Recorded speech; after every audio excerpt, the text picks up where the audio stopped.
Hello and welcome everyone, this is Dmitry and we are having another network programmability stream.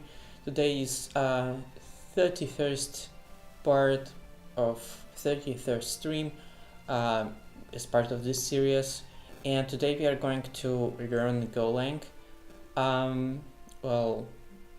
Just we will try learning it from scratch since I don't know Golang at all. But I will tell you more about the reasons why we are covering it today and some of my thoughts around it, and then we will actually start learning it. So just to clarify, the stream is not going to be like tutorial where I know everything or most of the stuff and I'm just sharing with you. It will be actually me learning on the fly the language that I have no idea about. So let's see how that goes. Probably my previous Python knowledge, especially considering that I do types in Python, it may help, but I'm not 100% sure. So we'll see. So before we jump into today's topic, as usual, there are a couple of news that I would like to share with you folks. So one of the things that I told you already is that I released the first version of my Smartsheet library, and this is a library which allows you to interact with the Smartsheet, and Smartsheet itself is kind of like cloud version of Excel. It's actually pretty fancy and I really like it, and they have one of the best APIs that I have ever seen in terms of the documentation. So they do cover their API in a lot of details, and yeah, this is something to be proud of actually. I haven't seen a lot of like really good API docs. Usually they are average or pretty much non-existent, so this is not the case with Smartsheet. So I released a Python library I think two weeks ago, and so basically I have a use case for it and I have to use it for one of my projects. So basically I built a library and shared it with you folks, but I also made a lot of improvements over these 2 weeks and a lot of new functionality, and I do believe that if you have a need to interact with Smartsheet, this will simplify your life a lot. So you can have like filtering, based on column titles and stuff. You can quickly find your rows where where is your data. You can quickly make a new row very easily. So some of the like internal ITs and stuff is kind of hidden, so you don't have to write boilerplate code for it. So I'm actually quite proud of the library, and it's already 0.1.7 release. Okay. So another thing is there is this guy. His name is Michael Dehan. I do not know how to pronounce correctly. Sorry. And he is original Ansible creator. Okay, so a lot of years back, he was the guy who started the whole thing. So then, a couple of years later, he left the whole. He left the development, and then I don't know the whole history of Ansible, but whatever. So basically, he's Ansible creator, and he has been pretty vocal about the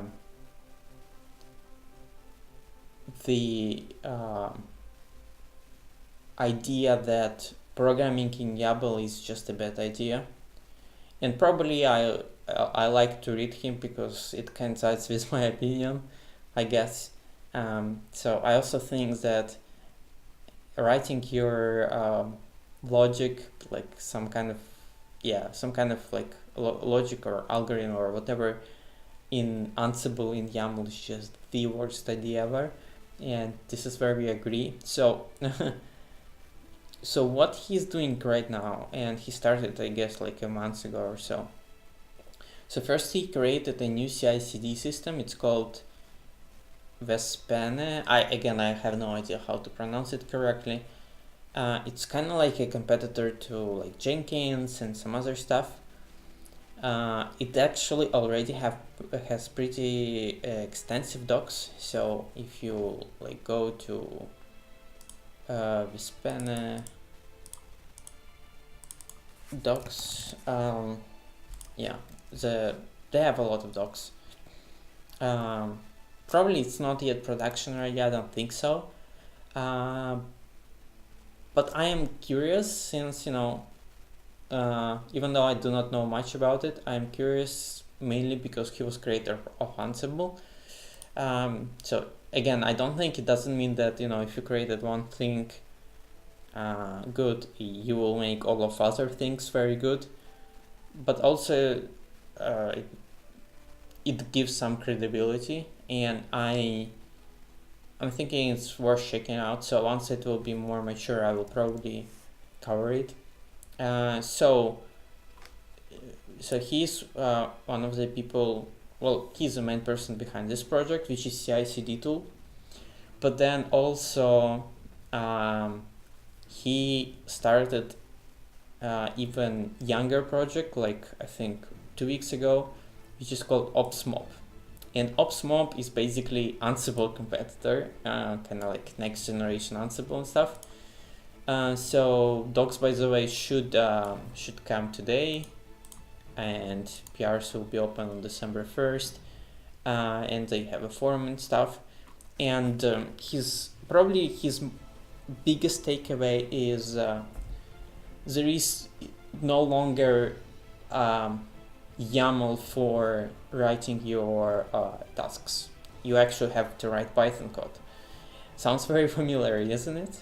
This is exactly what Nornir is doing, for example. So I'm also curious about that. Probably it will intersect with Nornir in some points, but I also think his main focus is servers and potentially remote code execution for those, where in networking you usually do everything from a central controller, where Nornir shines more, I guess. So I'm not yet sure about its positioning and stuff, but the fact that Ansible Creator now is working on a new config management tool, and it doesn't have YAML as its primary building block per se, where you write tasks. Instead you actually write Python code, is a good indication for me that it's good support of my idea that just Ansible is not really a great tool for config management, I guess. I do not know. I mean, everyone knows that I dislike Ansible, especially for network automation. So yeah, I'm very curious to see that. Once I feel like it's, there are some kind of like screenshots and stuff, and maybe some presentation talk or anything, we'll probably cover it on the stream at some point, but we'll see. So also I read a couple of articles that I want to share with you. So one of them is about this OpsMob, and a little bit of like his motivation and history. So it's written by the same guy. So if you go to Medium and search for this, you will find this article. I think it's pretty good, and it's kind of like highlights, why this is a thing. So I do encourage you to check it out. Now another article that I would like to share with you folks today is this article written by Daniel Deep for Cisco Learning Network, which is staying relevant in the networking industry. And I do feel, I read it, I think today in the morning or yesterday, I don't recall. I do think it's great. Well, I agree with the author on a lot of things, but there is one piece that I agree even more, which is this. There is this coding section, and Daniel also thinks that all network engineers are going to be programmers, but you need to know a little bit of coding. But there is even more part. There is even a part where I agree even more, which is this. However, when you think about learning coding, the most important part of coding is start developing a programmatic way of thinking. Yes, like 100% true. So this is, I believe, the most important skill that network engineers could learn to stay relevant in terms of all of these, like network automation hype and programming hype, whatever. I do found myself that programmers do approach problems completely differently than people who don't write code. They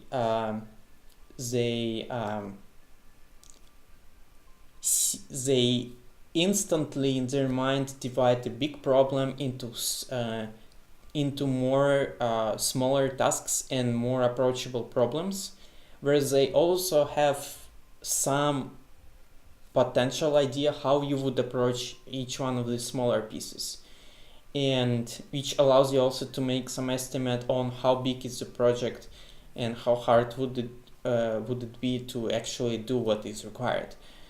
For example, doing something like machine learning analytics on your big data probably will cost you a lot of money and resources, and you may also not end up with any good results. And compared to some other tasks where you can deterministically build it in a reasonable amount of time and stuff like that. So the skill of breaking big business problems into smaller approachable problems, I see in the industry a lot of people are lacking that, and programmers are really good at that. And this is, I believe, very important skill. If you will be able to do that, if you will be able to take some kind of business problem and understand, based on some of your knowledge of APIs that are available on the device and technologies that are involved, how hard would it be to convert this to code? This will be very important task, because if you do that, you can give proper estimates, and then you can also work with actual developers to help them develop whatever you want to do. So yes, Daniel, I agree with you 100%, and do encourage you folks focus on that part, not an actual bytes and the like code lines that you lines of code that you write, but actually this, like, how do I take big, potentially unapproachable problem and try to convert it in smaller pieces that if you would be like good programmer, you would be able to complete, instead of let's just do some magic. So yes, thank you, Daniel. I really like this article. There are a couple of comments in the chat. Let me check them. Taking a programming class, I agree, or just from experience programming. See, I'm not sure that existing programming classes really teach that.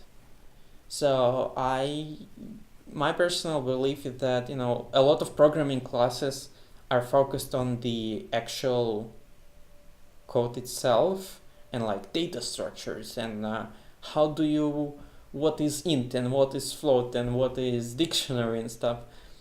I haven't seen, maybe I just don't need it, but I haven't seen a course like this where it's kind of like teaching programming for non-programmers or something like that, where instead of you focusing on the actual code itself, instead of focusing on implementation details, you focus on big picture of, okay, here is the problem that I have, let's try to build an algorithm. And this is what programming really is. It's basically writing code so that processor can understand and can convert it to set of instructions based on your algorithm. So yeah, so trying to understand how to break a big problem into smaller pieces that any programmer could approach or could complete. So yeah. Yes, another thing that I would like to share with you is that I saw this tweet from Network Chuck, and personally I do not know him very well, but I know that he has a channel on the YouTube where he shares a lot of stuff about networking, and I think I saw one video, and actually the video quality is very good and the stuff he's saying is very good too. Now he shared that he started a Facebook group for network automation, and while I just wanted to share with you a couple of my thoughts. While I believe it's good, I also feel that it's yet another way to shatter community that we have. So we already have Network to Code, which I believe is the best place for to be involved in network automation. Then there are people of different level of expertise, like beginners, but also people who actually build very complex systems as well as DevNet, where you have there is a big community, a big forum, but there are also a lot of like learning clubs and stuff. So my personal feeling that we as a community members shouldn't really be shattering community, and yeah, so and also notice that the most common things that happens in communities like this is, how do I get started with network programmability, or I am doing CCNA, CCNP, whatever other certification. It would be great to learn network programmability. This is the most common thing that happens in new communities like this. So yeah, I'm kind of a little bit skeptic. So I joined the group and then I left, since probably I will never read anything that is happening there anyway. But I do encourage you to join Network to Code, and there are so many channels for all of these different network automation projects, and DevNet as well. And yeah, I believe those are two big communities where you could learn a lot about network programmability and network automation. And there is a comment in chat, let me address that. So yeah, I'm just saying, from problem solving I had to apply to the programs I built. I had taken away better problem solving skills, but yeah, not focusing so much on the technical things of the programming language itself. Yeah, the Slack channel for Network to Code has been very informative. Yeah, so not only you can get support from people who wrote the products that are using, like Ansible and Nornir and Netbox and all of this cool stuff, but also in general the average level of people of participating people is actually pretty high. So yeah, if you want to be in the appropriate community for network automation, this is a place to join. Okay, and the last piece is that probably, most likely, unless I will cancel, we will definitely not have the stream next Sunday, and the main reason why that I have a birthday, so I do not want to stream on my birthday. It would be too much of technical things going on in my life. So either we will have stream on Saturday or we will not have a stream at all. I'm still thinking. Okay. Now another piece that it's not on the list, but I wanted to share and to remind is that in general I am out of the most interesting topics for my streams, and I told you that I still have ideas for where I take one of my projects, I work on Nornir, I have some. I started some project with GNS3. All of these different pieces, like I have things to work on. But I also know that me writing code, just writing code, is not very well perceived in the audience. I see that the videos are not so popular, and there are less people coming on the stream as well. So I would prefer not to do that, and I would prefer on the stream actually do something that will be useful for folks. So if you have any ideas, let me know, and I will do my best to cover the topics that you want. Oh, obviously, if you haven't covered it already, or maybe you want to see some particular piece that I didn't cover, just let me know via Twitter or some other channels.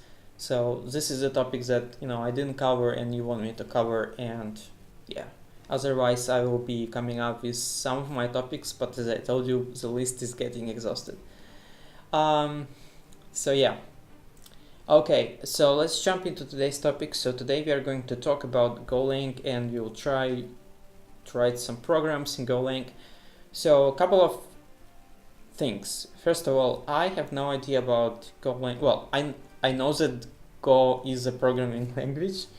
I know a little bit about it, so I know that it's statically typed, it's fast, and it produces one binary file, and that it doesn't have exceptions. Those are 4 pieces that I know about the language, but I haven't written a single line of code in Go so far. Okay. So this will be interesting. I think so. So basically me considering my Python knowledge, trying to kind of like apply my current knowledge to some other programming language. Now, let's also talk about why Go and why this is a thing. So honestly, right now I don't have any projects where I need Go. Okay. So probably after 2 months after the stream, I will forget everything that we have been doing today. But every so often I have this feeling where I just want to do something for fun, and this is one of the things. Like I feel like learning some Go would I would benefit from doing that, even if I know if I will forget stuff. This is one piece. Second piece is that I do not know C, C++, or Rust, which are very fast languages.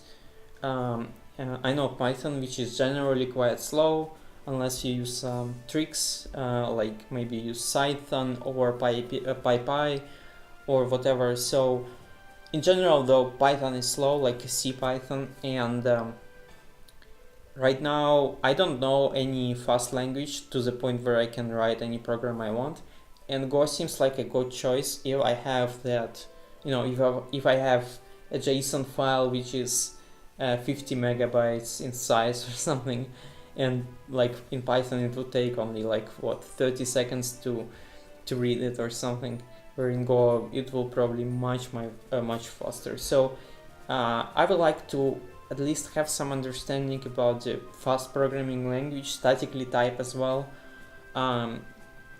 because it's kind of like a little bit different paradigm. So yeah, this is my reasoning for kind of like learning Go. I don't think it's good enough to kind of like be motivated for like months to continue learning Go, but I wanted to do something fun.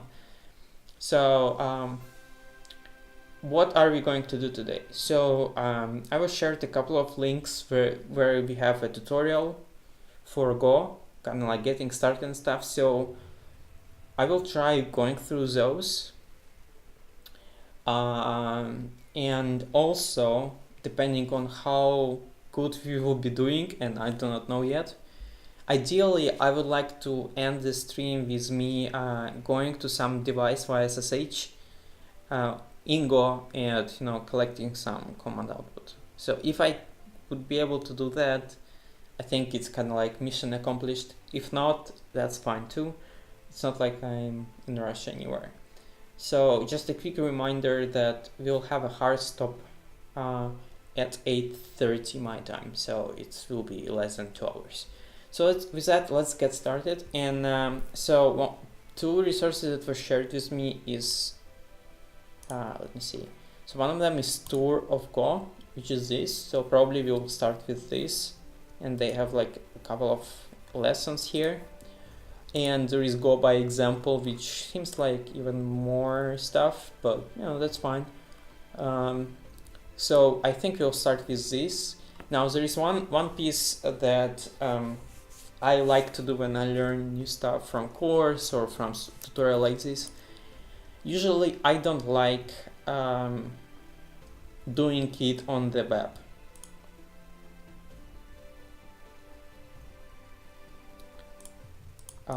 So like from my perspective, I like that I can easily do things here and like check results and blah blah blah. It's so fancy, blah blah blah. However, the reason why I don't like it is that once I do that, I have nothing on my computer to replicate it like on my computer. It's kind of like web sandbox and stuff. So whenever I do any course, even if they have stuff like this, what I usually do, I install everything locally. I take this code, I copy it to like text editor, I do changes there, I save it and I run it. Make sure that I get proper result, and then I copy that code into web to check if it passes checks there. So this is my personal approach to this, mainly because I actually want to be able to remember, okay, like the program seems to be starting with like package main and import stuff and blah blah blah. I want to have like almost muscle memory of typing that, instead of like just you do something in the GUI, you fill some blanks and then you forgot everything that you have been doing. There is comment from Stealth Hacker. Maybe you could go into some basic networking things that are usually thought on some network security topics. Thanks for the suggestion. It's a little bit too broad. I'm not sure what exactly I could cover there. And also, please keep in mind that my stream is not really like networking stream. So whatever I stream should be somehow related to programming, automation, programmability, DevOps.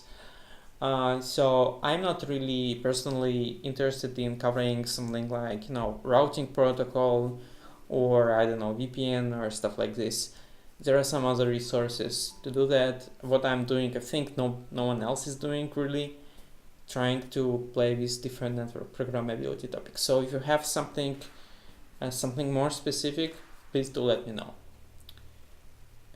Is Go more optimized in regards to using resources as compared to other languages? So, kind of. The main reason is that, well, first of all, it's statically typed and it's compiled language. So whatever you write, instead of like when you have Python, it's just going like Python converts it to bytecode and runs it line by line.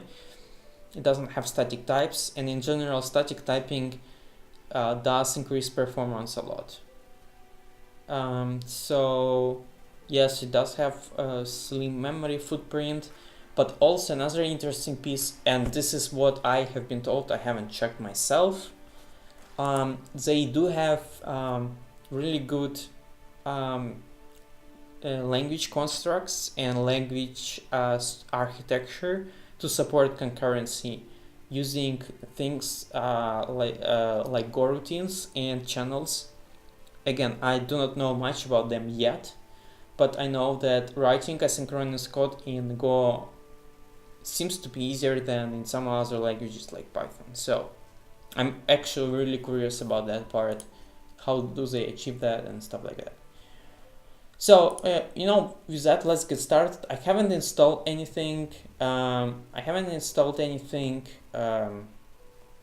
yet. I haven't created any folders because I actually want to share this journey with you folks. Like, if I have to go ahead and read some docs, and so be it. Okay, so in this case, I went to like homepage for Golang, and let's first install it. So they tell me that I could install it from here. 11, 1, 11, 2. Okay, let's go ahead and do that. So there is package for Mac. So probably I would be able to install it using brew, but yeah, and for some reason why was not saved?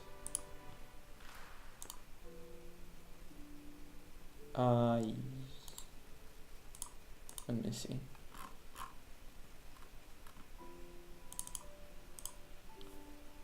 Okay, so let's go ahead and install it.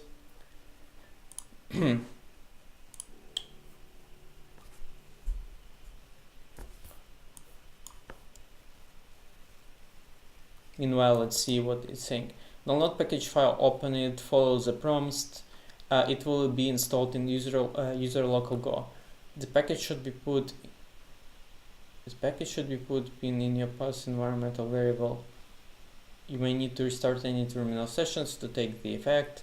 Check that Go is installed by setting up a workspace and building simple program as false. Okay, so we will actually go ahead and do this. So once it's finished, so probably I will also need to change my pass variable here to make sure that it's included. And yeah, let's go ahead and do that. So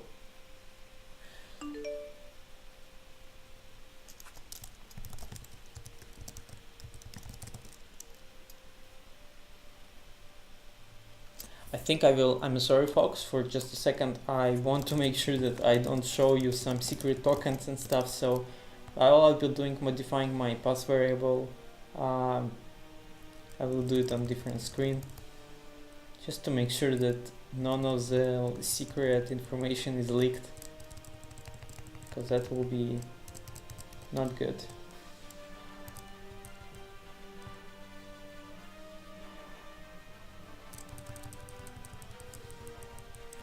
Okay, installation was successful. Move to trash. Let me see.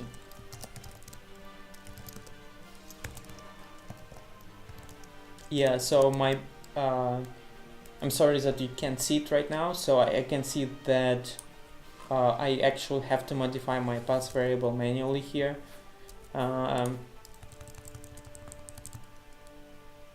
let's see. I always also forget where I actually store all of my variables.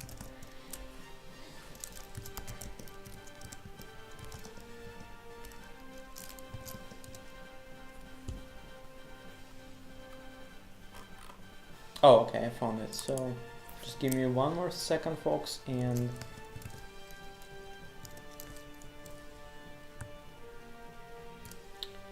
so they say use a local Go bin directory in your pass variable. So let me copy that.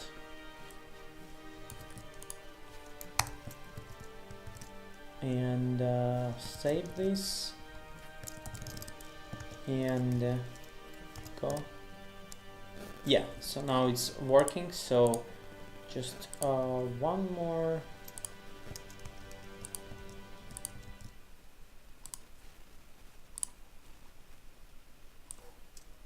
Okay, you're good. So now if I do Go, or maybe what, Go version, okay, now it's working. So basically what I did is that I modified pass variable so that, where is this?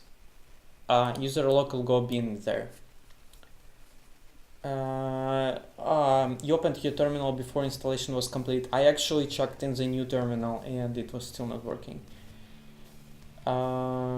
So yeah, I had to modify it manually, which is fine. So create a workspace directory like home Go. If you like to use, you will need. No, I don't want to do that. Next. What is workspace directory? Let me see. Workspace is a directory hierarchy with two directories and a sort. So src contains Go source file and bin contains executable formats. Okay, this kind of like makes sense, but I'm not sure why I should change my GoPass variable though. You need to send GoPass in. I don't want to put all of my projects in home Go.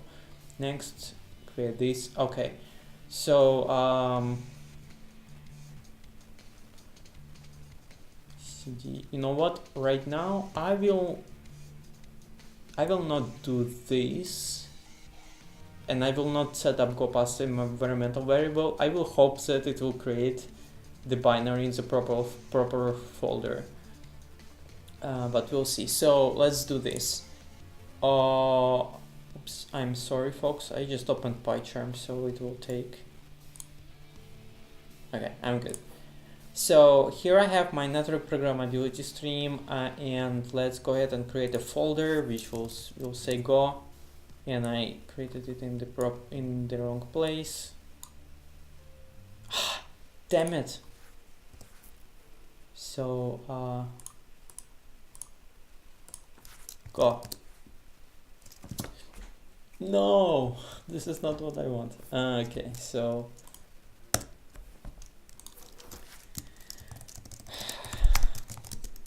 okay. And now here we will what?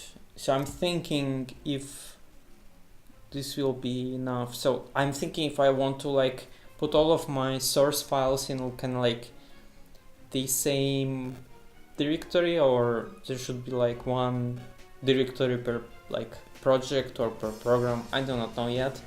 Let's probably just have one, and let's see if that helps or not. So here we will create source and what binary. And honestly, I don't want to do it from the GUI. So cd go mkdir source and bin. And let's go to source and say, actually I don't need to go to source, so mkdir source hello. Okay, so they say next. Okay, this is what we did. Make the directory, and in the directory create a file named hello-go. Okay, so this will create actually from the GUI. So we create a new file which will say hello-go. Go extension is recommended for this file type. Yeah, let's go ahead and install it. Installing. Maybe to activate. Hello-go, perfect. So let's go ahead and no, you know what? I'm not going to copy paste. I want to rewrite it. And I learned this trick from that show book when I was trying to learn C. I was reading Learn C the hard way. And he was like in big letters was saying, don't copy paste code. Actually write everything that you see in example line by line, because this trains your muscle memory first, then you will hit some problems, some mistakes, and you will get curious and want to solve them, and it will encourage you to go ahead and understand what this line means, what this package mean, what this function mean, and stuff like that. So I learned it from him, and I'm trying to follow, not always obviously, but every so often I do it. So let's go ahead and do this. They use stubs. I'm sorry, I can't use stubs anymore.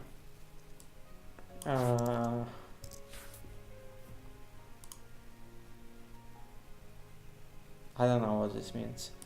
Whatever. So func main. And there are some comments in the chat. You open terminal, this is old, what is old? GoPass is undefined. Home Go is default. This documentation in 1.11 you can use modules, so you can work off GoPass. You create Go source project name. Yeah, put those under source. Okay, I don't want to create anything in yeah, okay, so this is what we have. I have to find how I can change tabs to spaces, because I can't. I'm sorry, after Python I can't use tabs anymore. VS Code change. tabs, spaces. You need to define GoPass if you don't use home Go. Yeah, that is fine. We'll see, if it doesn't work, I will do that. And I will just do it inline. So I will just export GoPass and stuff. Click on tab size. Okay. Convert indentation to spaces. Thank you. I never know all of these different tricks. I'm also mainly used to PyCharm though. But thank you, folks. So yeah, so let's go ahead and go back. So it says function main, and we have to say format printf, and because I don't like rewriting everything, I will just do this. Also interesting piece that they kind of tell you that, okay, you actually have to put a new line here. So I guess if you do it 2 consecutive stuff, they will actually not put a new line for you. Okay, fair enough. So let's save this, and they say go ahead to, well, actually, yeah, so I have to say, and I remember about the variable, so don't worry. So right now I will say go build, and I just want to see where it will be. Oh, okay, so it created binary directly in the same folder. Kind of nice. So, and then you can just run this. So I probably should change mode first. I don't think it will be. Oh, it's actually executable. Okay. So yeah, this actually is fine, except of I have to export my pass variable. So export go pass will be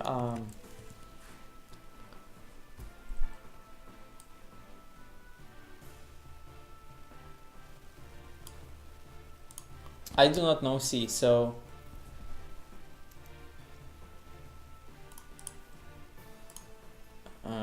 I barely remember anything. Export, edit you, blah blah blah, save. Okay, so this, they tell you that you should put it where you have src and bin. Okay, so this, then it will be this folder. So I guess if I build again, yeah, I should be able to build again. Yeah, okay. So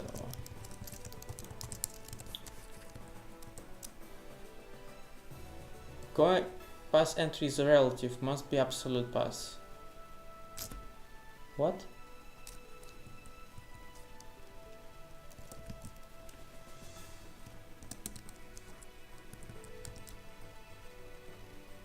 Okay. So go build worked. So I guess now we will be in the bin. What? Okay, now I'm confused. So let me see. Echo path. So sorry, echo go path.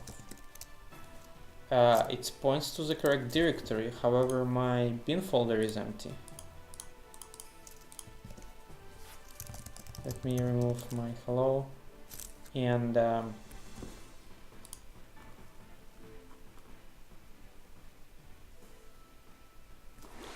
go run hello go. Okay.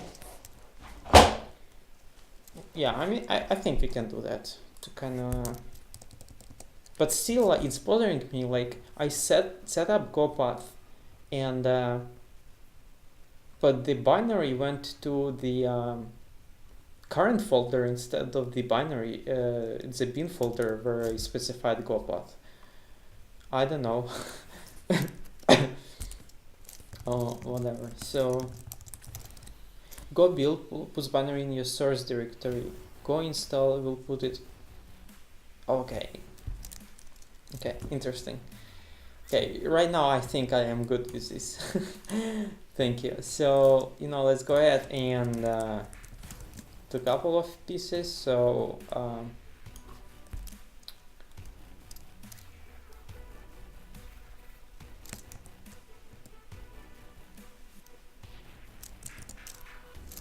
Damn, when I have to think of some random string, it bothers me because I have no idea what to put.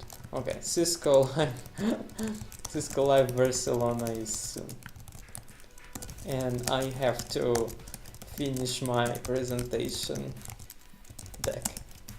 Okay, so I guess if you didn't put the security return comments is not available. Whatever.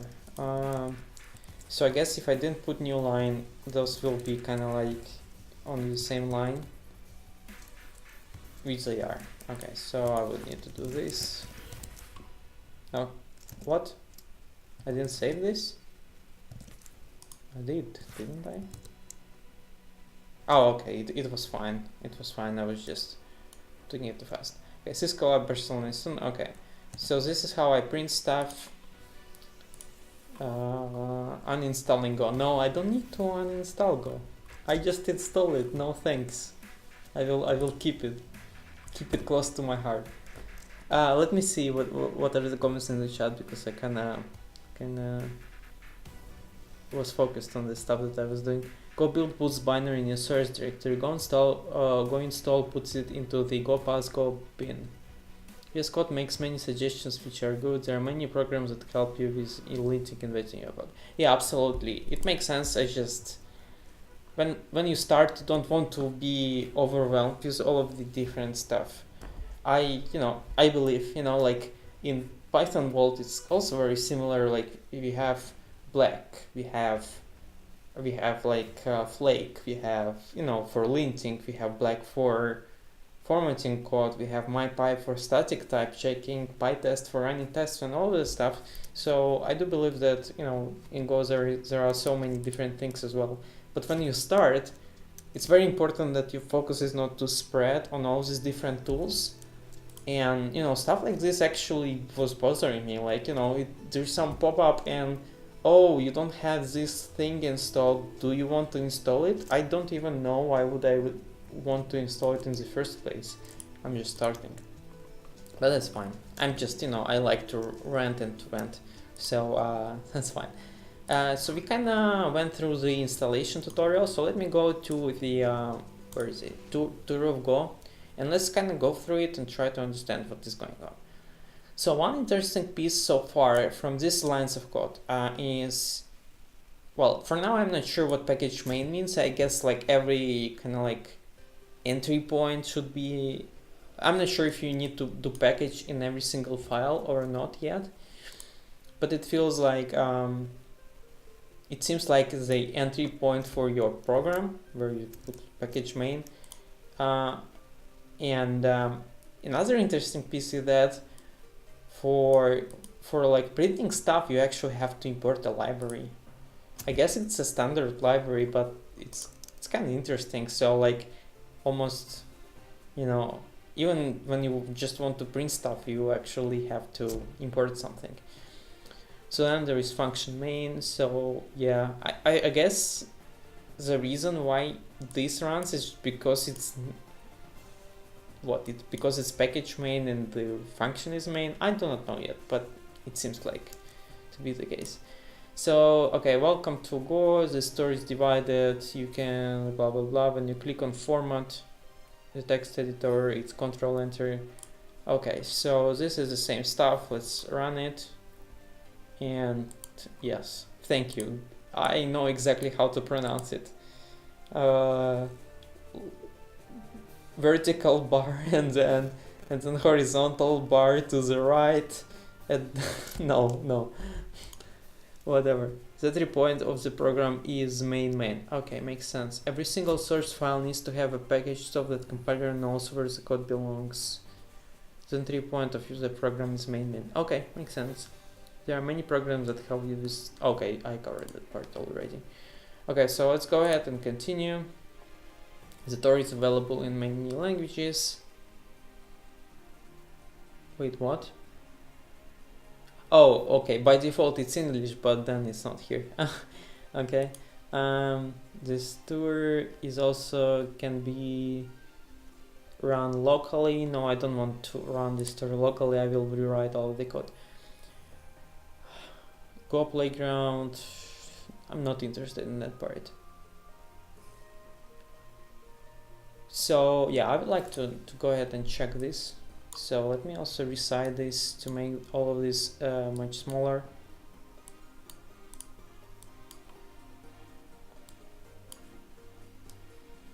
Okay, so then I actually really like this kind of formatting style.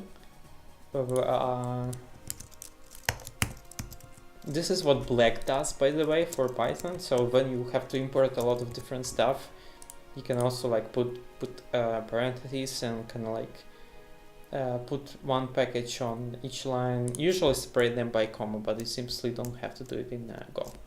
But I do like this kind of style where you kind of like have it on one package on one line. So you import time, which seems to be another standard library or something stuff. Yeah, but everything have to be imported. It's fine. And now, okay, now they're using println. So I guess println will just do the same kind of stuff, but with \n at the end. And so the time is this. And this kind of like string formatting. So we already see that we concatenate this with the with this stuff. This kind of it's very similar to C, and it's very similar how you format your logging message in Python. So you also like do it with commas and stuff. But usually you also like put some placeholder there, something like this. Okay, let's go ahead and run this.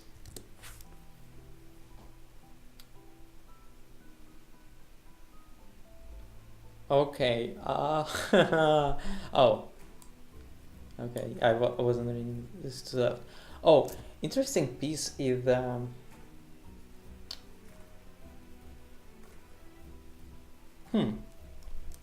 I'm curious. Why is there two spaces though?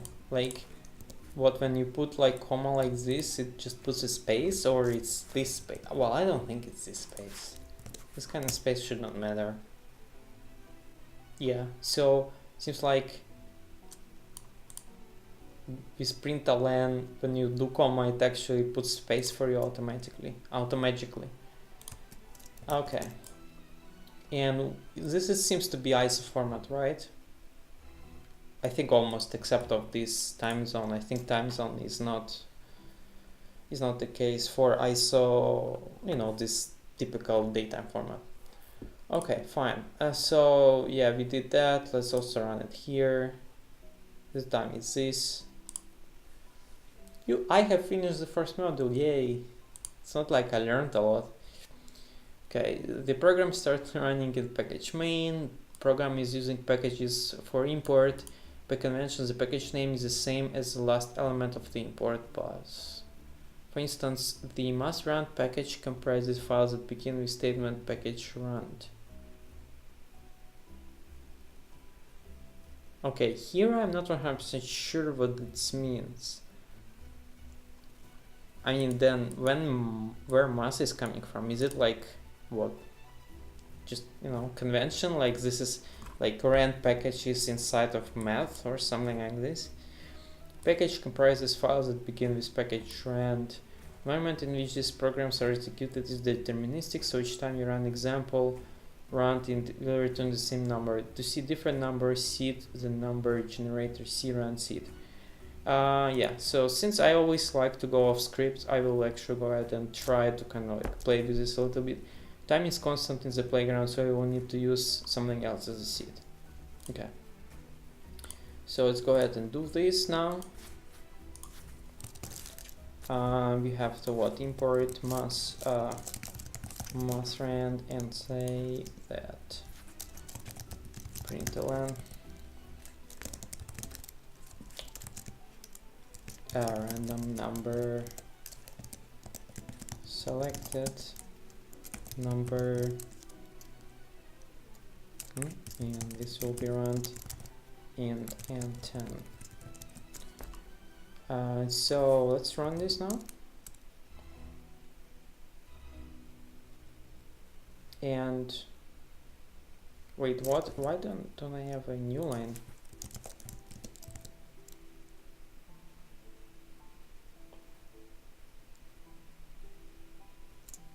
And you know what? Just to make sure that I understand it correctly, let me remove new line with println. So go run. Okay. Time is this. Selected number is 1. Wow. Interesting. So by default, if you don't set up seed, it will be deterministic. That is just nuts. I must tell you, I would not expect something like this. And again, I'm sorry, you know, like I may share some of like frustration stuff, but it's mostly just, you know, I'm coming from different programming experience, and you know, you kind of like get used to one thing, and then, you know, in different language is different, and you kind of like, well, what's going on here? Yeah, so this is interesting. Let me, you know, I always like to check the stuff. So first, let's look on the round int. Int returns a non-negative pseudo-random int. Well, I am actually using int n. Int n reduces as an int a non-negative pseudo-random number in 0, including if it panics if n is less than 0. Okay, since I also like to break stuff, let me do this.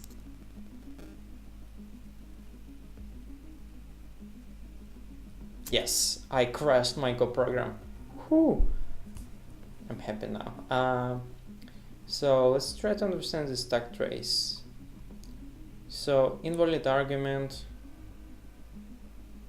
Actually, I'm interesting. Is this kind of problem will be actually caught by static type checker? I don't think so, right? Well, at the compile time, I don't think it will be. Yeah, so build is just fine.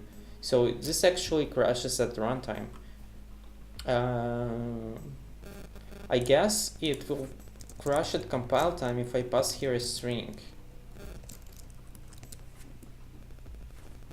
Yeah, so now at compile time it says, can I use string as typing? Okay, makes sense. So now I passed a valid type, so I passed like number, but it's not correct for the for like program execution, so like it's not valid construct, so then it panics at runtime. Okay.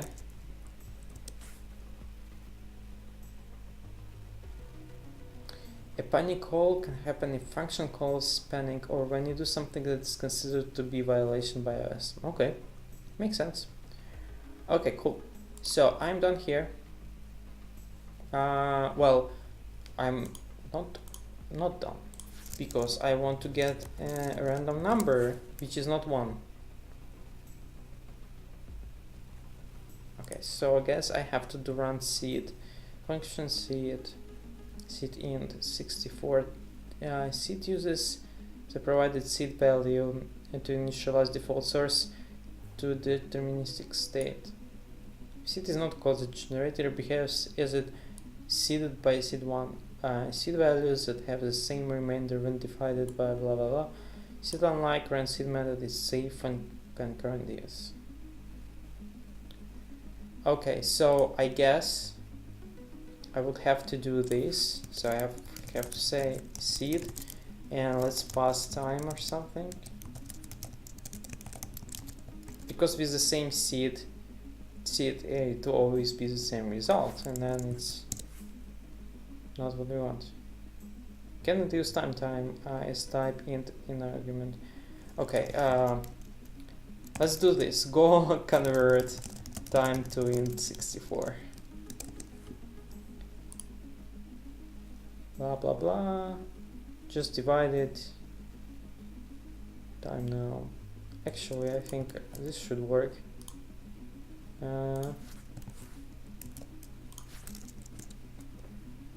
Oops.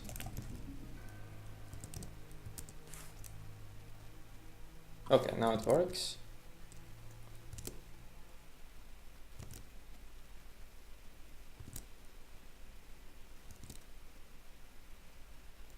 Okay, now actually, you know what?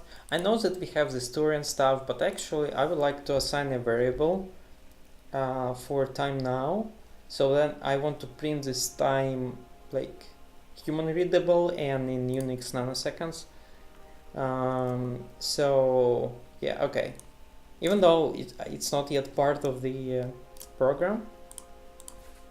So let's go ahead and do this. So let's do current time.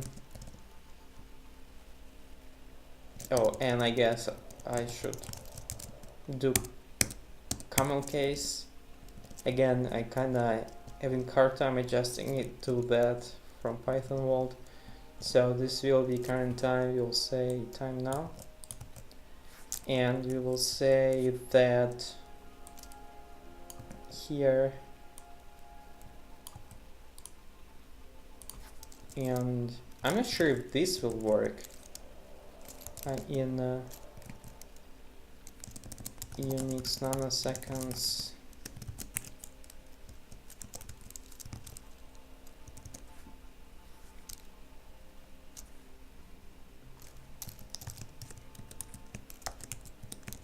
Okay.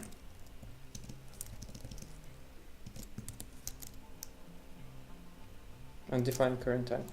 What? Oh, yes, I'm sorry. I was just getting used to Python. Okay, the time is this. This actually like breaks my mind. Like, and then in Unix nanoseconds is this. Actually, let's, you know, just to be sure, convert Unix nanoseconds to time.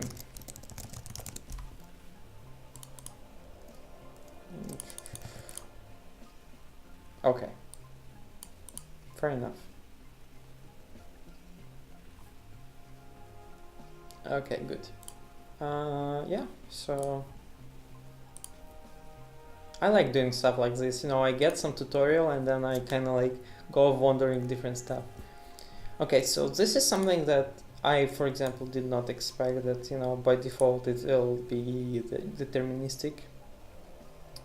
Very weird.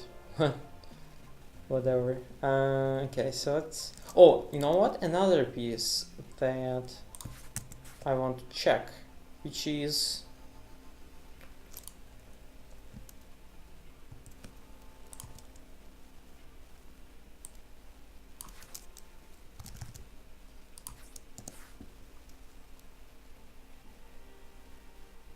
no, not this one. What I'm doing, this is just...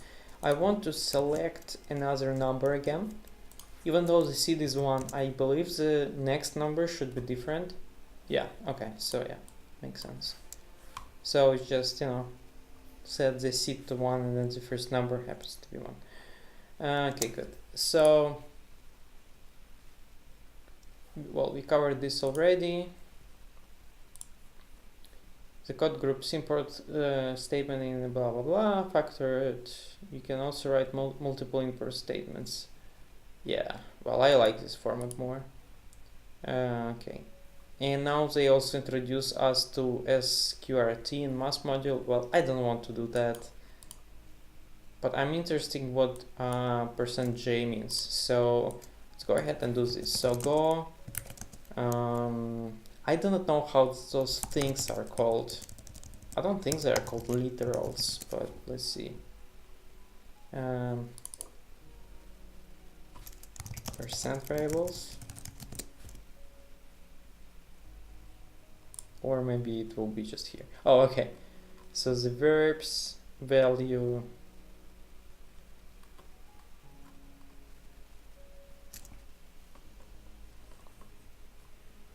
I need G. E for large exponents, F otherwise. Decimal point by no exponent. Okay. I prefer F, since I know for sure it's a float. String, slice, pointers, whatever. It's just too much. I don't want to go through all of that. Okay, so you can do this. I think I will rewrite this anyway. And the reason why I want to kind of like play with these different things like J and well G and F and stuff.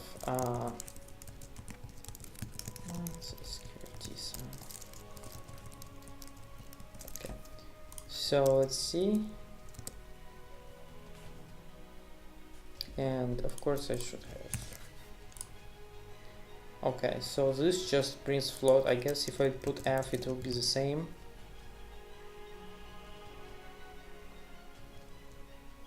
Well, almost the same, less symbols.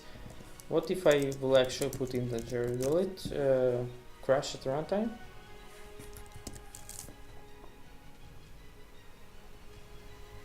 Oh, oh, wow, that's awesome.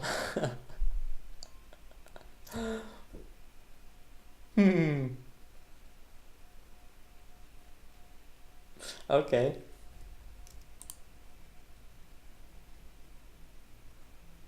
Actually, I'm curious why it didn't crash at runtime. It's interesting. Oh, format specifiers. Yeah, I think you are correct. Yeah.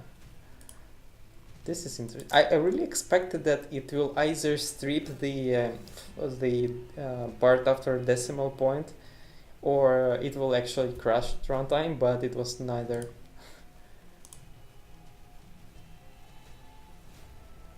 Okay. Let's go next. In Go, name is exported if it begins with capital letter. For example, pizza is an exported name, and as a pie, you just export what? Exported names. Pizza and pie do not start with a capital letter, so they are not exported. When importing a package, you can refer only to its exported names. Any unexported means are not accessible from outside the package. Oh, okay, so I see. So it's kind of like kind of like in Python, you could specify stuff like with leading underscores, even though they don't mean anything. It's kind of like a convention, and here you actually, if you want something to be available from like another place, you would actually, start it with a big letter. If you put it with small letter, then it will be available only locally. Okay, let's go ahead and print pi number for some reason. So, okay, so this, I guess, and I will, probably I can just change it to float. So this will, I guess it will crash. Actually, it crashes at compile time. Cannot refer to an exported name, blah blah blah, whatever.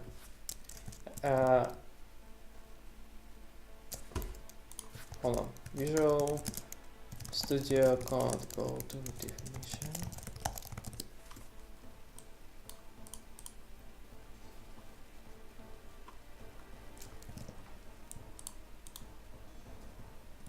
F12. Codef command is not available. Whatever.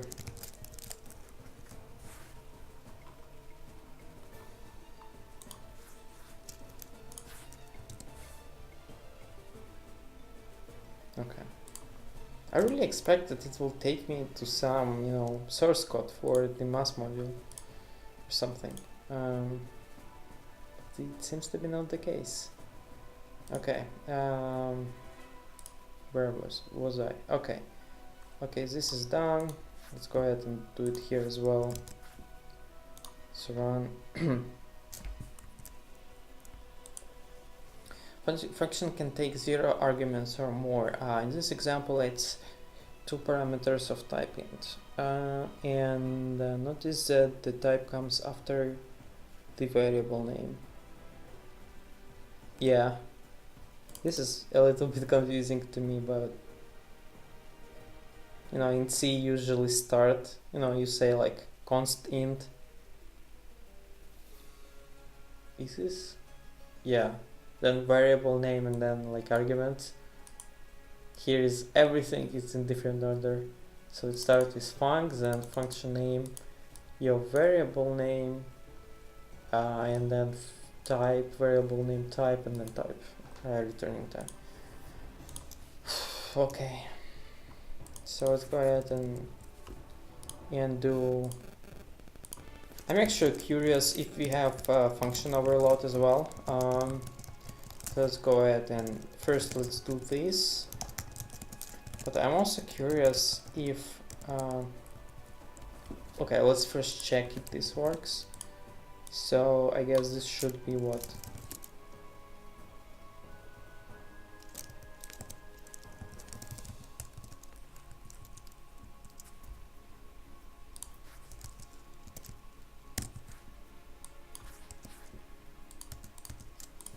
Okay.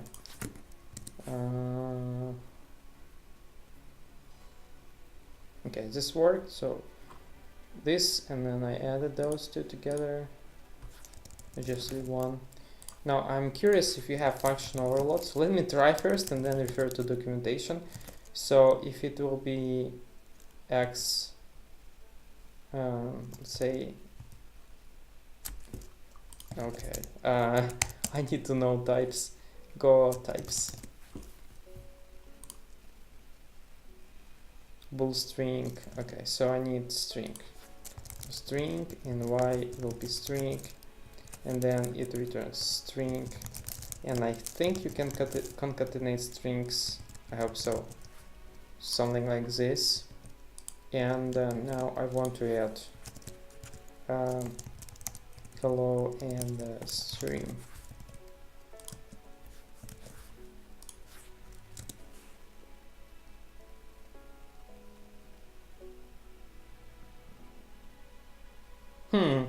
Okay, you can't actually do function overload. So let's actually check function overload and go. Let's go blah blah blah.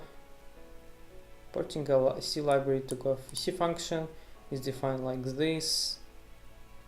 Yeah. No, it does not.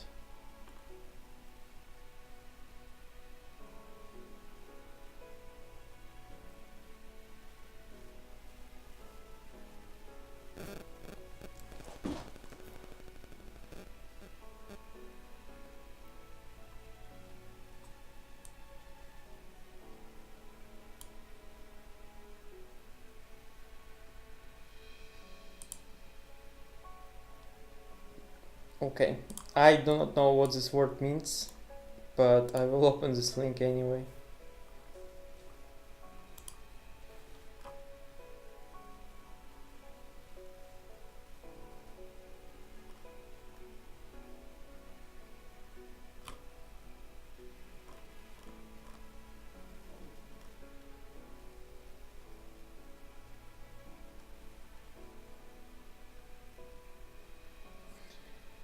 Variadic function or method is a function or method that accepts a variable number of parameters. Okay, so this is kind of like you have, excuse me, star args in Python.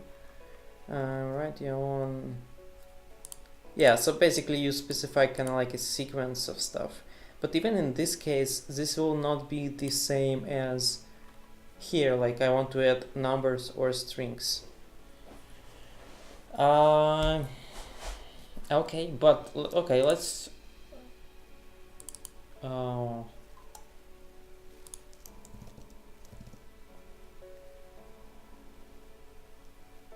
okay, I think this kind of blocks block. I mean, I kind of can read it, but it's also a little bit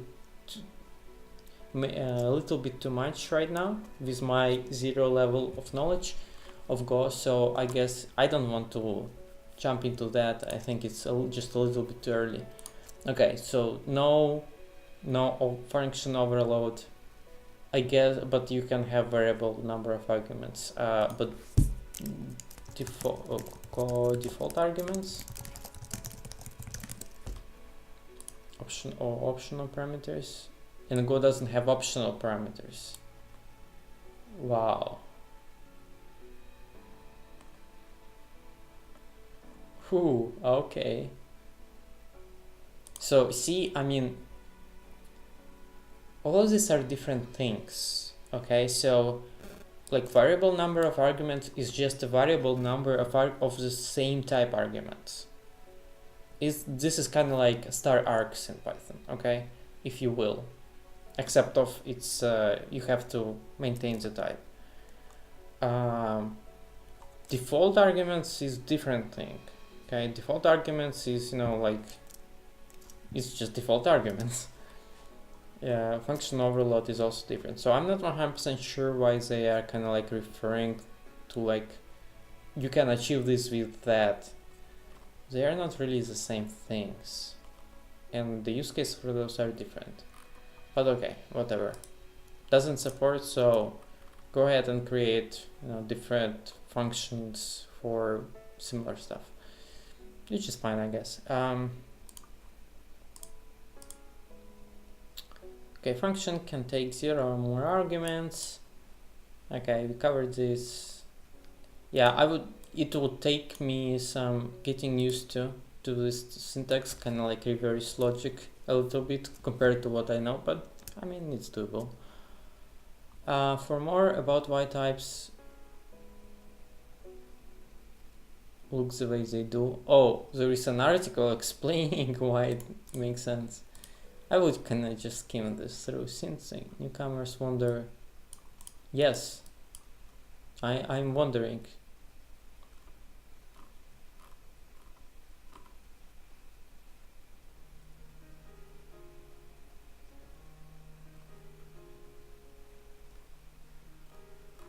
No, it's too much to read. I'm sorry, folks. Not on the stream. Okay, so I will just run this. Go next. With 2 or more consecutive name functions parameter share type, you can omit type from all but the last. Oh, okay, so in this case we say, okay, if x and y are of the type int, well, basically this means that both of them are of the same type. Honestly, I don't like this.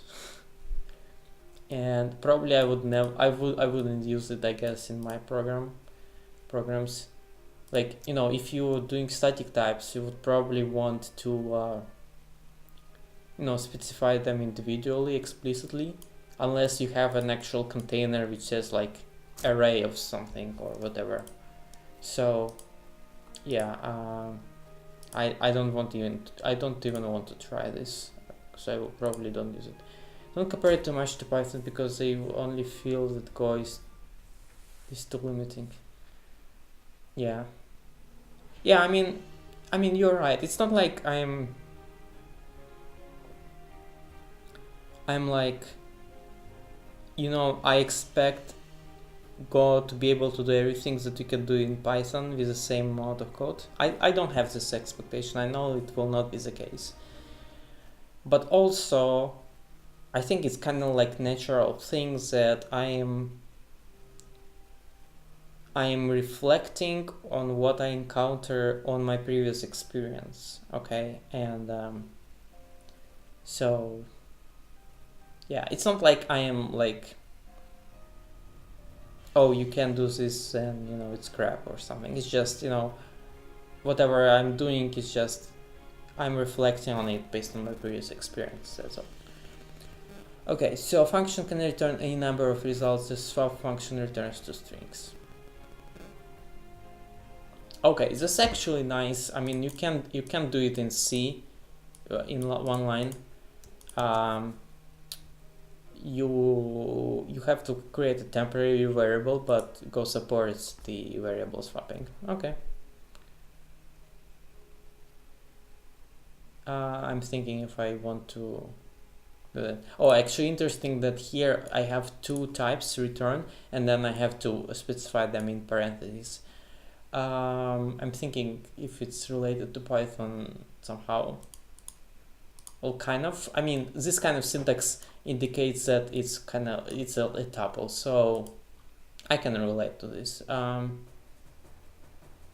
No, I will not be lazy, and I will actually go ahead and do this. So I actually have my add function, which is not working for strings because it has the same name and there is no function overload. So yeah, and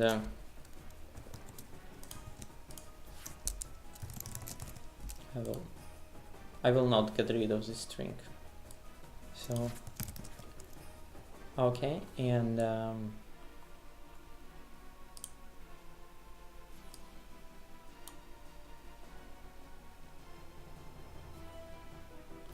so AB will be swap for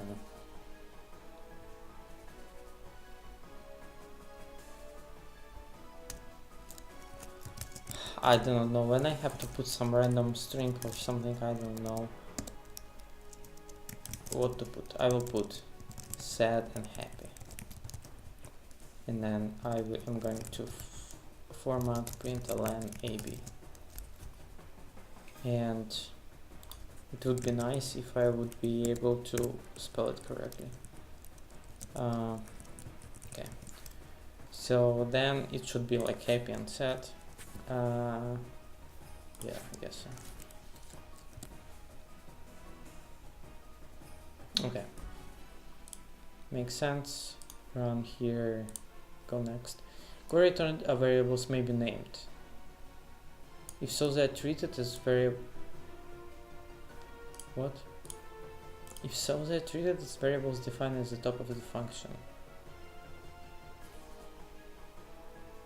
Return statement without arguments returns the named return values. This is also known as naked return. Naked return statement should be used only in short function. Yeah, I agree. I mean, this definitely harms readability. I'm not sure. I mean, how important is this? Like, basically, I get that what you will get the X. Oh, you actually get both of them. Wow.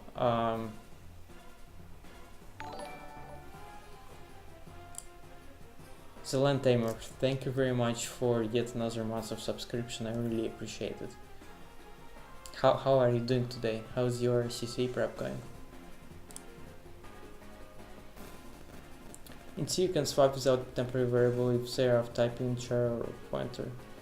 Really? Okay, then I'm sorry, then I shouldn't open my mouse talking about C ever again. Because that will be misleading people. Going well, thanks. New Year's Eve is next time. Really? It will be 31st of December? That's cool.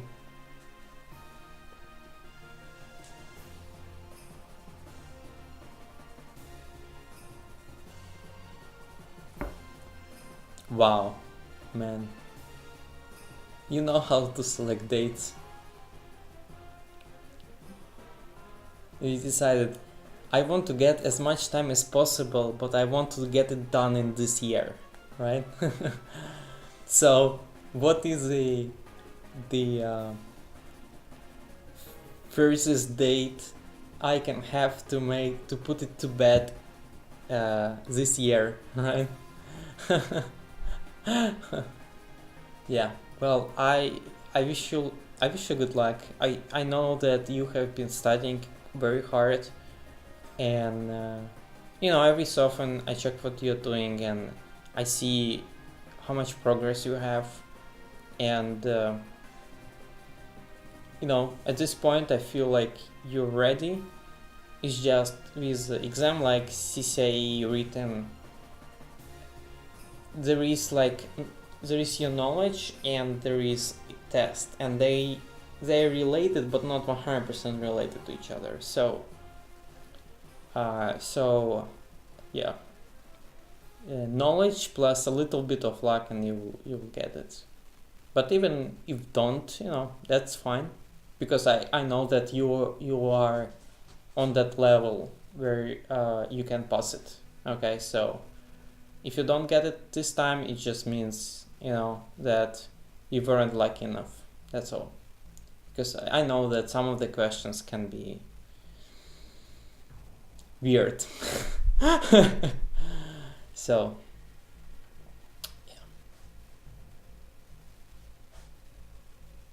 yeah. So I do wish you good luck, and so that you can kind of forget about it and focus on the most important piece, which is lab. Okay. Okay, naked return. I don't like this. I'm not even going to test it. I feel it just hurts. Oh, and I see what they're doing here. So they actually say, they specify this return argument here, and then it kind of means that, okay, I will return this and this. No, you know what? I'm not sure I like this kind of notation, but that's fine. The var statement declares a list of variables, as in function argument list. The type is last. What is going on here? Var C Python Java Bool. The var statement declares a list of variables, as in function argument list. The type is last. Var statement can be at package or function level. We see both in this example. Okay, you declare a variable.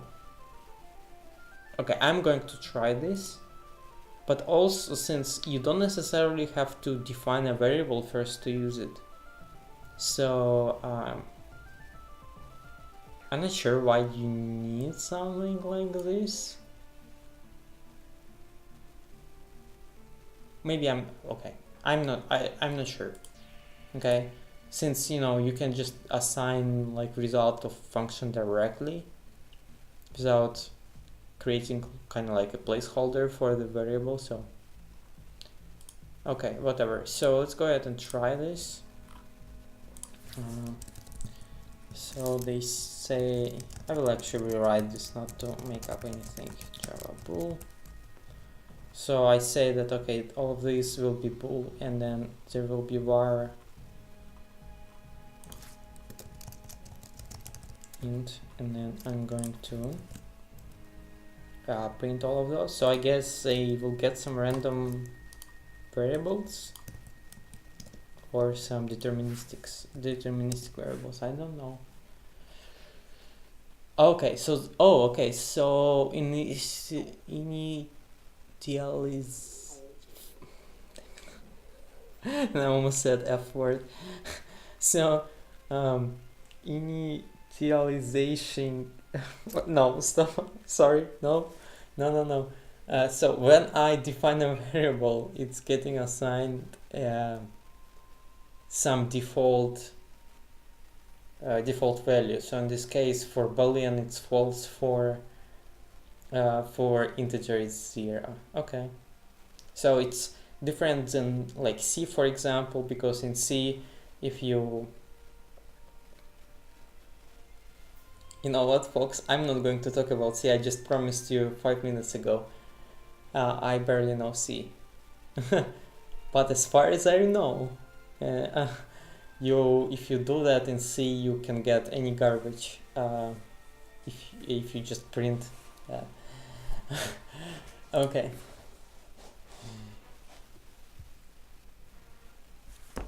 Okay. I'm not yet sure what are the situations where you will have to like declare it first to use it. We'll see.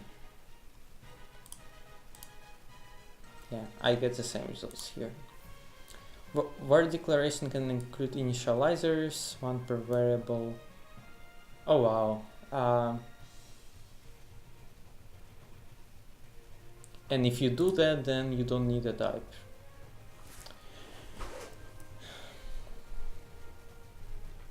Actually, from like my Python experience, you can do this kind of stuff. You can say like I, j is equal to 1, 2. I found that if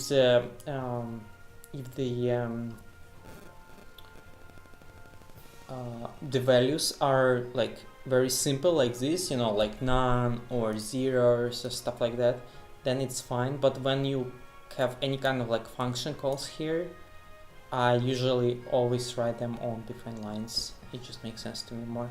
I think we can do that, just for test. So in this case,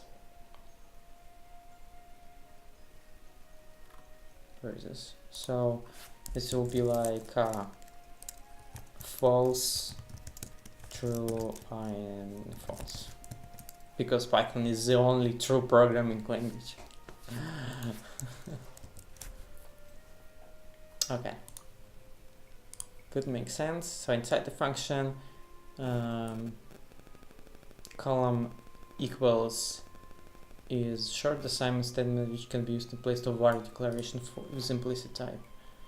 Outside the function, every statement begins with a keyword, so this construct is not available. Okay, so you can't use this outside of the function. You can use it only inside of the function. Okay, fair enough. So then here this var int is useless, and I will say like this, and I will assign it -1, and let's see how I sign int is working. It seems to be fine. Okay. Well, time is flowing very fast. It's almost 8 p.m. my time, and as I told you that we're probably going to finish my short like, since my hard stop is at 8:30, I guess we'll finish at 8:15, so I can get a break. Next thing. So Ghost basic types are bool, string, int 8, 16, 32, and 64, uint. Okay, I'm not yet sure about every type.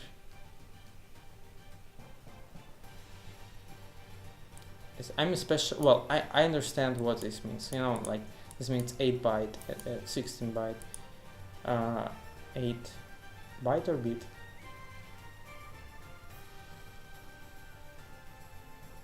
Damn it. I think byte. And then you have U, which stands for, I guess, unsigned. So it always, you can start with like 0 and going up. Actually, you know what? What if I'll say var, I will say j, var j uint, and I will assign this to -10. I think it should crash in compile time, right? Yeah, constant 10 overflows uint. Okay, makes sense. So, or if I say uint 8, I guess, well, 0 should work. J declared but not used. Wow, it even complains that you have a variable that you didn't use. That's actually interesting. And so is J.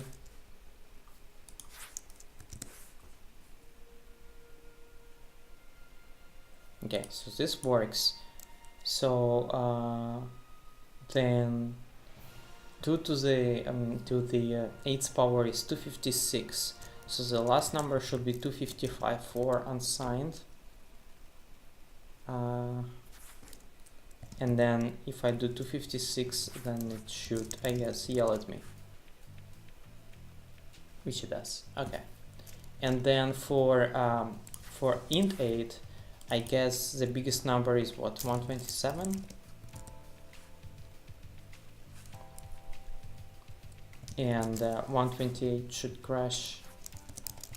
Should it crash? I don't remember.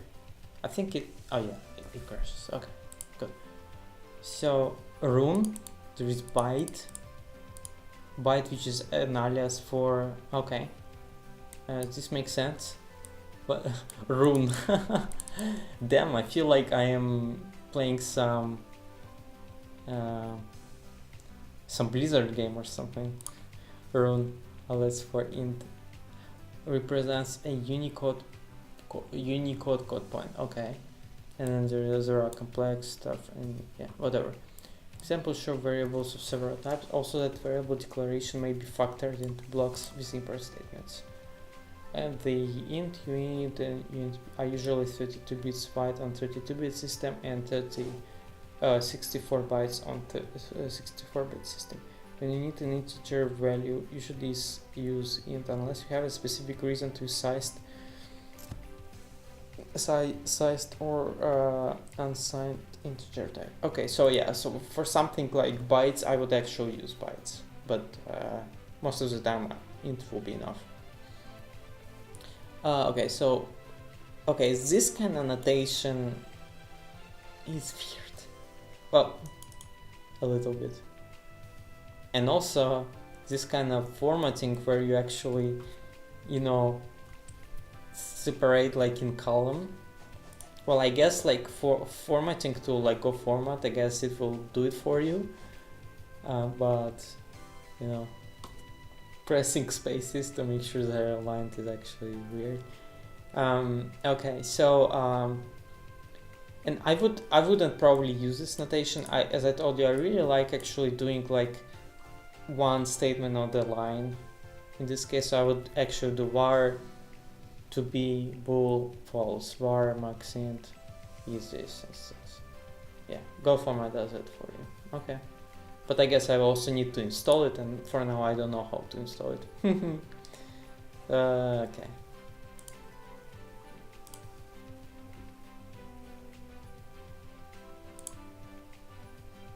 Oh, interesting. You can actually put a type of the variable using the T uppercase. Which languages would you say you are fluent and you want to learn? So I'm fluent in Python. I have 6 years of Python experience. So this is the only language that I'm fluent in. And I know a little bit of JavaScript. I kind of forgot almost everything that I learned about it. But I think I would be able to remember once I have a task at hand. And I know that on the very beginner level. And also I know a little bit of like Bash, with functions and stuff, but also on the beginner level. So actually, well, the reason I know Bash is actually I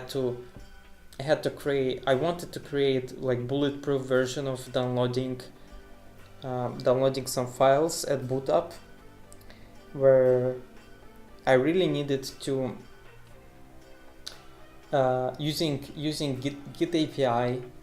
I needed every time the system boots up, it has to download the latest version of the file directly from Git, of the shell script, of another shell script, and because of that, I spent some time learning Bash specifically for that use case, and it really had to be bulletproof. So I had a retry function which were retrying the download with like exponential backup and stuff. So I know a little bit of Bash, a little bit of JavaScript, and I'm fluent in Python. I want to learn probably JavaScript, so to like solid level, since JavaScript is everywhere, and I do write web applications, and I don't have a separate front-end developer, so everything that I'm doing I actually have to do from start to finish, so JavaScript would be my choice. Go, probably it's kind of like nice to have. I don't have any use cases for now and up until now, so my main use case for it to be if I want to write something that runs very fast, and if Python knowledge is not enough, and if rewriting that in Go, I mean if efficiency would be so critical for me, like performance, that it would outweigh all benefits of me learning Python and writing that part in Python. So far, I haven't stumbled upon this use case, but maybe in some future I will.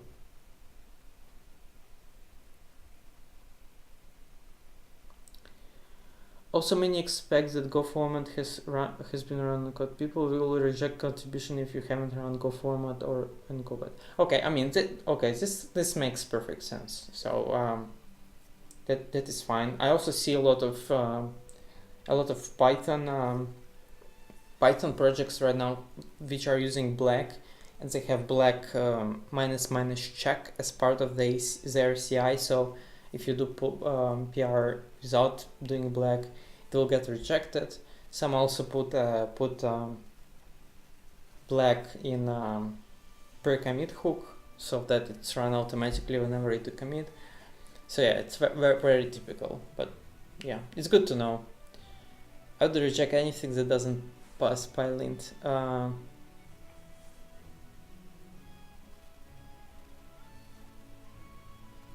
I would reject anything. Yeah, I mean, I mean, it depends. It depends if you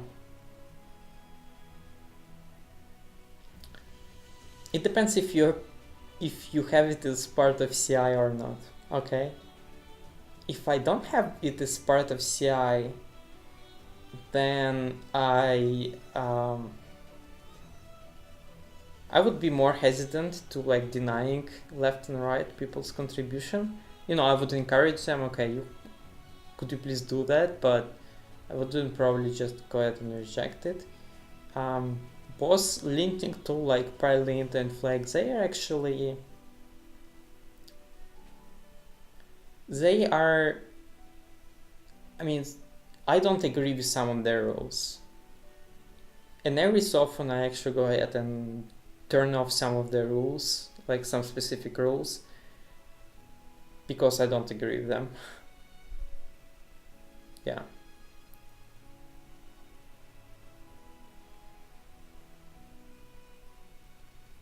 Yeah, makes sense. Yeah, I mean, every so often I stumble upon some stuff that, I just don't agree with, and I just turn it off. Okay, so we are done with types. There are not many built-in types, well, basic types, but there are enough. So there is bool, string, integers, byte, which is int, run, which is Unicode, code point, float complex. Okay, let's go ahead and do what's next. Zero values. Variables declared without an explicit initial value are giving their zero value. Okay, so there is a specific term for it. That's actually interesting. For zero value is zero for numeric types, false for boolean types, and empty string for strings. Okay, fair enough. Let's try to make sense of all this. So this seems to be like an actual value. This I don't know. So this should correspond to s, which is string, and okay, I would expect it's actually %s, not %q, but yeah. Even in Python, I know only %d and %f and %r for representation, and I don't remember anything else. I always check documentation for that. Q is quoted string. Oh, okay, makes sense. Oh, so Q is actually like Python %r in this case. So if you do it in Python %r on the string, you will actually have these quotes. Okay, that's actually good to know. I found a lot of use cases for using %r in Python. Okay, let's go ahead and do next type conversion. So the expression tv converts the value v to the type t. Some numeric conversions. Okay, I mean, this makes perfect sense.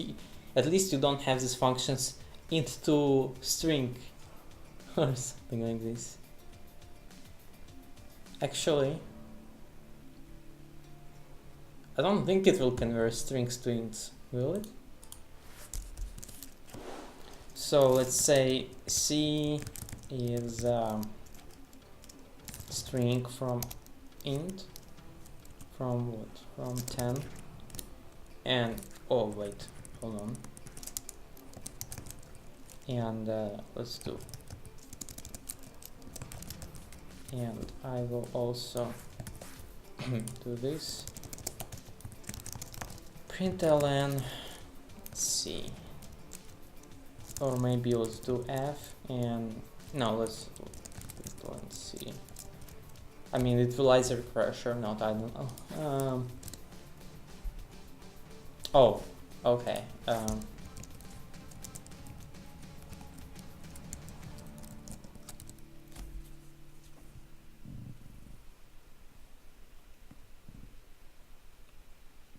Now I have unused variables.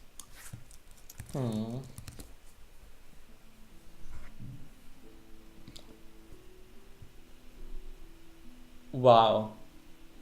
Huh. That is very interesting.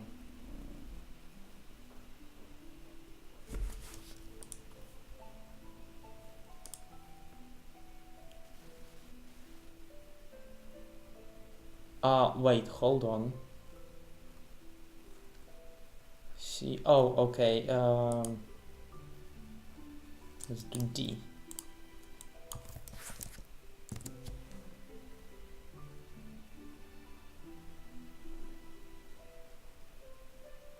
Okay, if you convert integer using string function, you get empty string.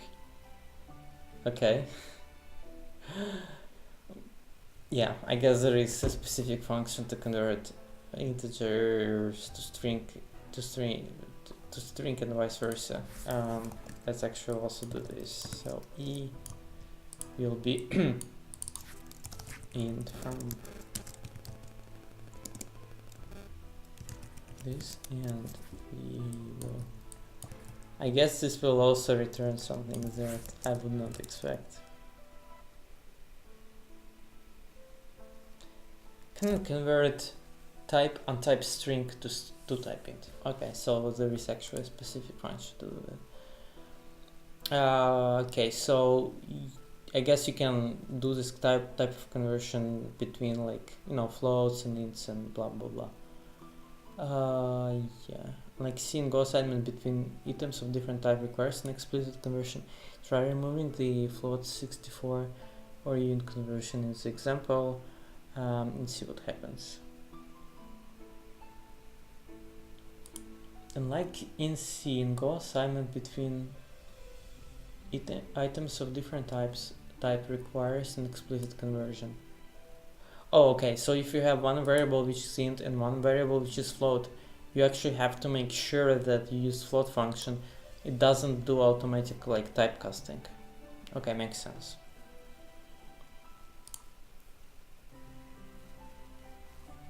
Type inference. When declaring a variable without specifying an explicit type, using this syntax or var syntax, the variable type is inferred from the value on the right hand side. When the right hand side of the declaration is typed, the new variable is of the same type. Okay. But when the right hand side contains an typed numeric constraint, the new variable may be int, float, depending on the precision of the constant. Try changing the initial v and see what's going to happen. Okay, so you plus like a number, it's an int. If you do this, this should be what? Float 64. If you do, well, I think we're done. I don't use complex numbers, so. Okay, constants are declared like variables, but with a constant keyword. Constants can be characters, string, boolean, or numeric types. Constant cannot be declared using. Constant can be character, string, boolean, or numeric variables. Okay, I actually like explicit constants, so I actually miss them a little bit in Python. So in Python there are no constants. but there's just a convention where you put everything uppercase. But it's just a convention. So I would actually prefer having explicit const keyword just to make sure that I don't mess with those. So it's kind of like works through. I don't want to like rewrite everything.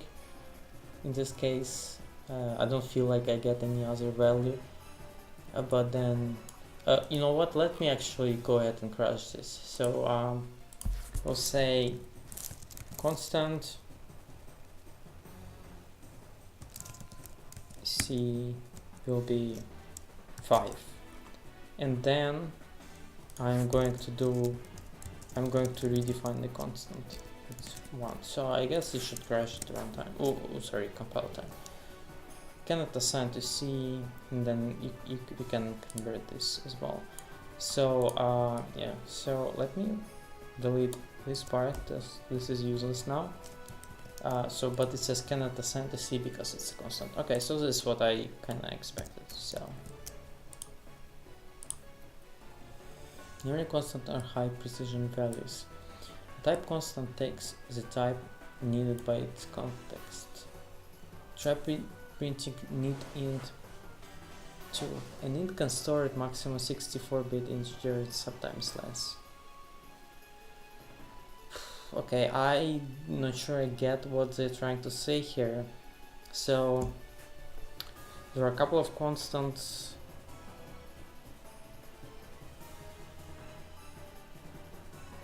And then there is a function which can use either int or float.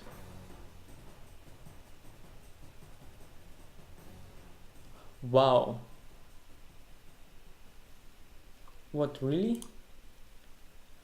Wow, so this is actually very, well, a little bit weird. So what is happening here is that we have our constant, which is, there is constant big and small. Those are two numbers, basically, two integer numbers, actually. Now we have a function where we say that, okay, it takes an integer and another function takes float. And it just do some math, whatever.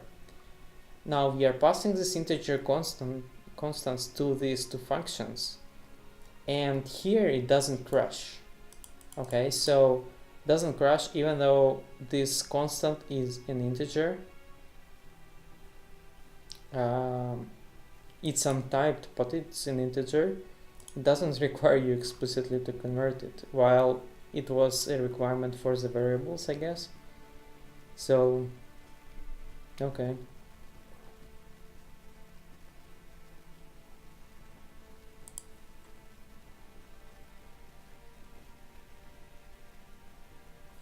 I clicked on the next.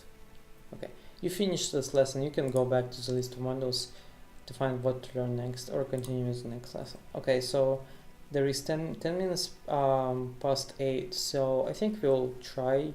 Oh, there's for loop. Okay, we'll try doing that. So probably we'll wrap up very soon.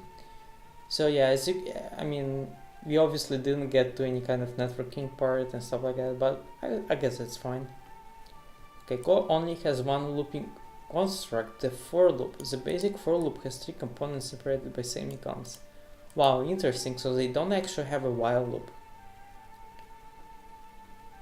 Very interesting. I actually, every so often I really like while loop. The new statement executed. Okay, so no, I don't want to read this. I know how for loop works. The new statement will be often a short variable declaration. Loop will start generating once the boolean condition is false. Okay. Unlike other languages, C, blah blah blah, there are no parentheses surrounding the 3 components for the for loop, and the braces are always required. Yeah. Okay, that's fine. So yeah, very similar. So let's go ahead and do this.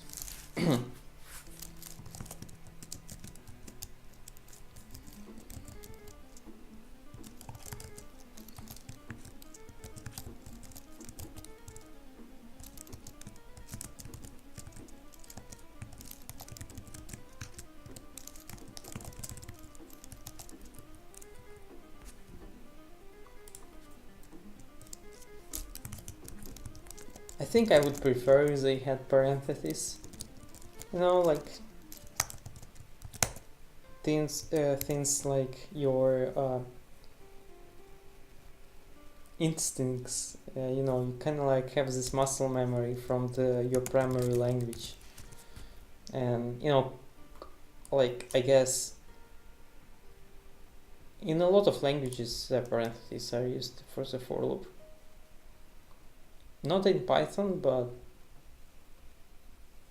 still.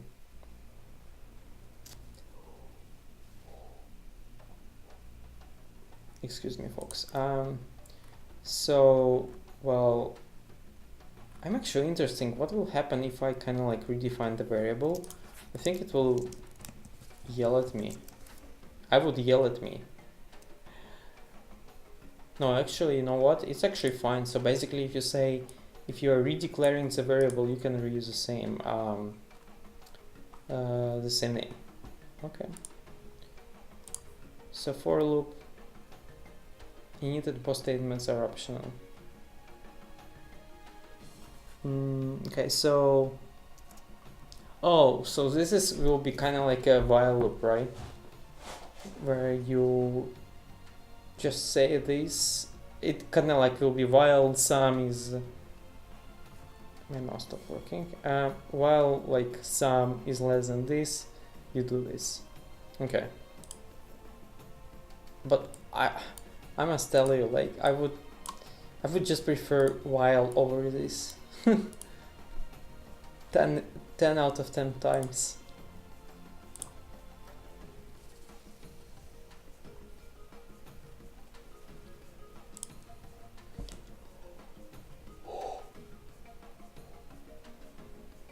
At that point you can drop semicolon. Seval is spelled 4 in Go.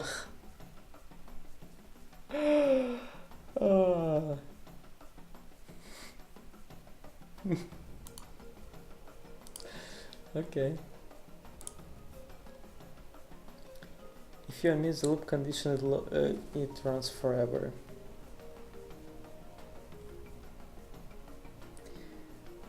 Yeah, I would prefer while and while true 100% of the time.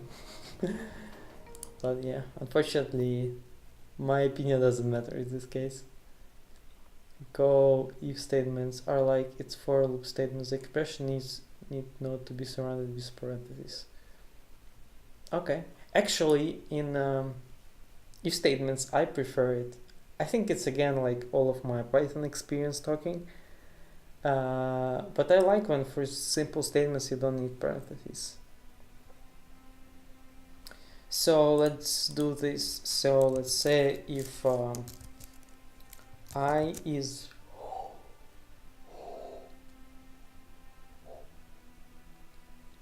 excuse me, folks. If I is less, well, no, let's, do they have the Go modulo operation? I hope they do, with like percent. Okay, yeah, they do. So we'll say if this, you know, like this, we'll say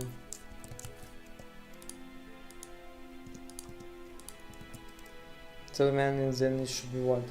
2, 4, 6, 8, 6, 8. Yeah, so it will be 20, right? It should be 20.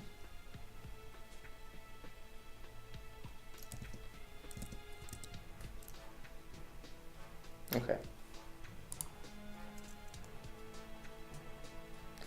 The lack of while loop in Go is nothing compared to the lack of switch statement in Python.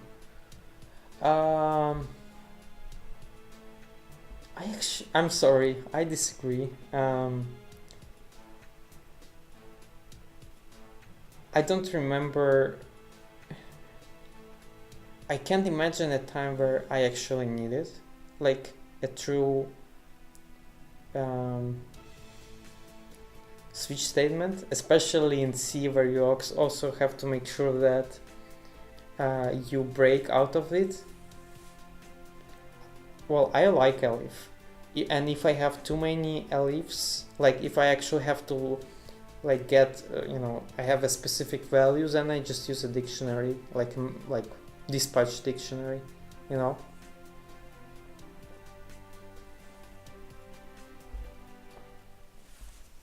But yeah, that's fine.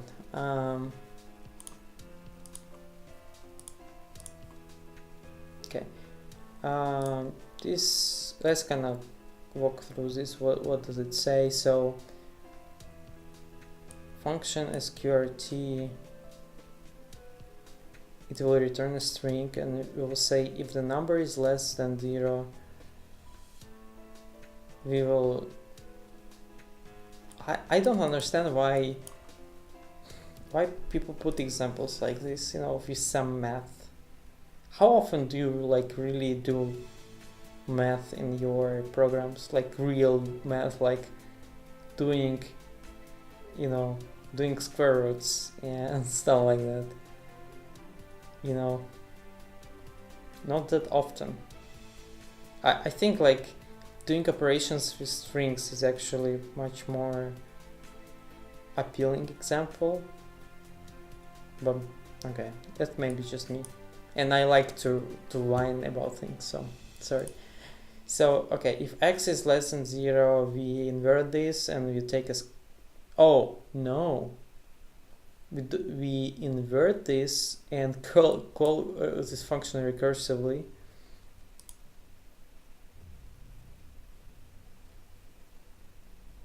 With I.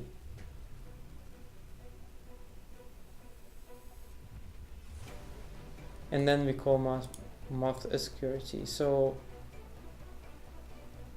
what is going on? So basically it says, okay, so for 2 it will just take a square root of 2, and we will do form as print, and I'm not yet sure how it's different from like print. And we do it for -4, so then we invert it, and it will be 2, and then we add I. Okay.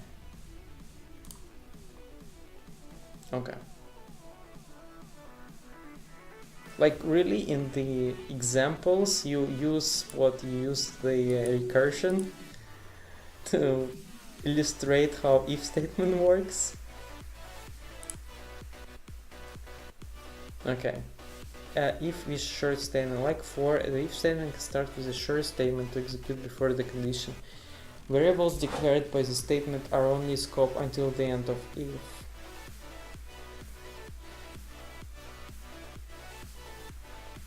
Oh, okay.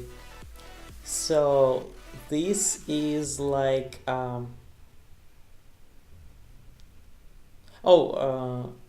yeah, I understood that, computer not. It's just I'm not sure why they wanted to use a recursion to illustrate if example.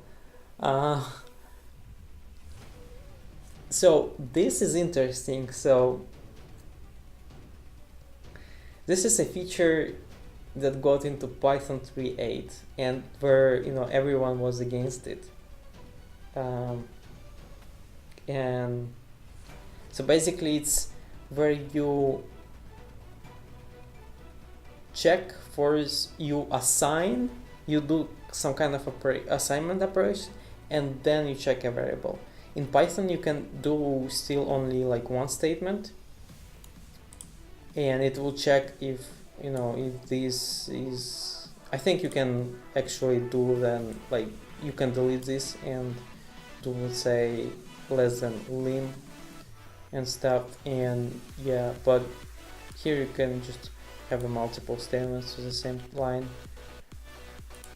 I'm not sure I like the idea that they have this kind of assignment inside of this statement, but I'm not sure I like to concatenate these two, because in this particular case, why wouldn't I would just do this on separate line and then I check it? Well, I guess the benefit would be that this v does not exist outside of the if statement.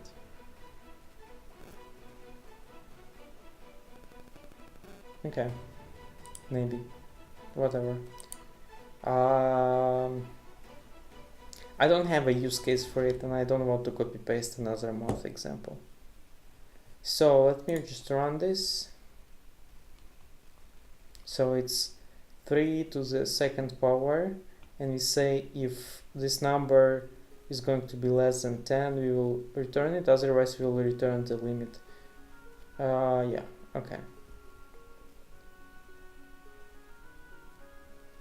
Okay, folks, let me see. Let's cover this, and I really will have to wrap up for today. So variables declared inside the if short statement are also available inside any of the else blocks. Both calls to pop return the result before the call to format println in the main begins. Variables declared inside of each short statement are also available inside of any of the else blocks. Oh, okay, so basically if I do something here, this is still available here. Okay, makes sense, but you can't access it here. Okay, again, I also don't want to copy paste this example because, yeah, just because. Okay, folks, I have to wrap up since I told you that my hard stop is at 30 minutes. It's 8:30 and it's almost the time. So let's do a summary.